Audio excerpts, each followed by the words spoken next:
উদ্বোধক special guest হিসেবে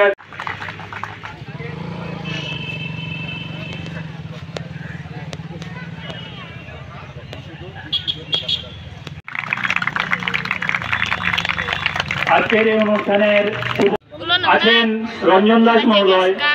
আমরা সবাইকে করতালির মাধ্যমে সুব্রত মুখার্জি কাপ ভারতবর্ষের সর্বপ্রথম যে একটা প্রতিযোগিতা, বিশেষ করে স্কুল স্তরে এই প্রতিযোগিতা শুরু হয়। আমরাও এই প্রতিযোগিতায় অংশগ্রহণ করেছি এবং এটাই প্রথম প্ল্যাটফর্ম যারা ফুটবলকে ভালোবাসে, ফুটবল খেলতে চায়, জাতীয় মানের খেলায় অংশগ্রহণ করার জন্য।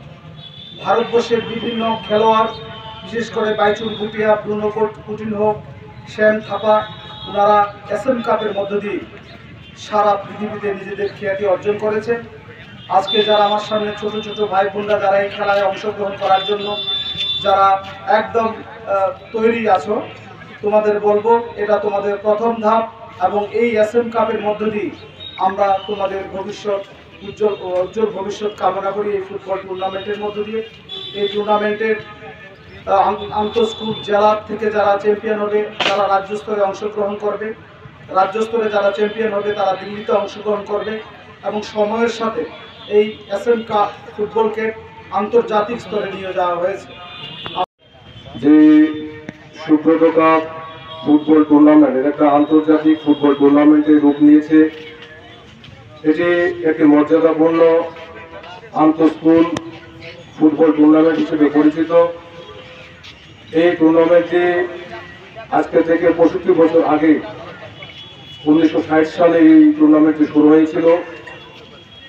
এই টুর্নামেন্টের নাম সুব্রত কাপ টুর্নামেন্ট করা হয়েছে আমাদের দেশের বিমান বাহিনীর এয়ার মার্শাল সুব্রত মুখার্জি ওনার নামকরণে।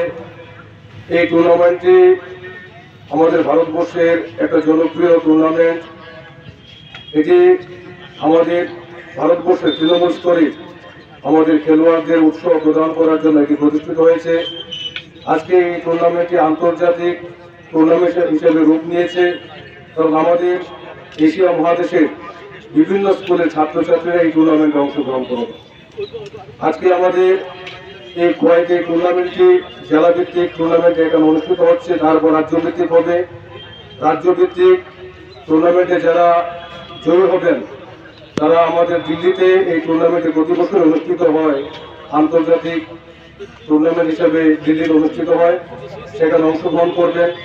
তো যারা আজকে যে সমস্ত খেলোয়াড়রা এই টুর্নামেন্টে আজকে এখানে অংশগ্রহণ করবেন, আপনারা যাতে আপনাদের ভালো খেলা উপহার দিয়ে এখানে বিজয়ী হতে পারেন এবং আমাদের রাজ্যভিত্তিক যে অনুষ্ঠান যে টুর্নামেন্ট হবে সেখানে যদি আমরা অংশগ্রহণ করে ভালো সেখানে খেলা উপহার দিয়ে জয়যুক্ত হয়ে আমাদের দিল্লিতে যে জাতীয় স্তর এবং আন্তর্জাতিক স্তরের টুর্নামেন্ট হবে সেখানে অংশগ্রহণ করতে পারেন, এই শুভকামনা রেখে সবাইকে আবারও স্তর বেঁধে শ্রদ্ধা ভক্তি জানিয়ে আমি আমার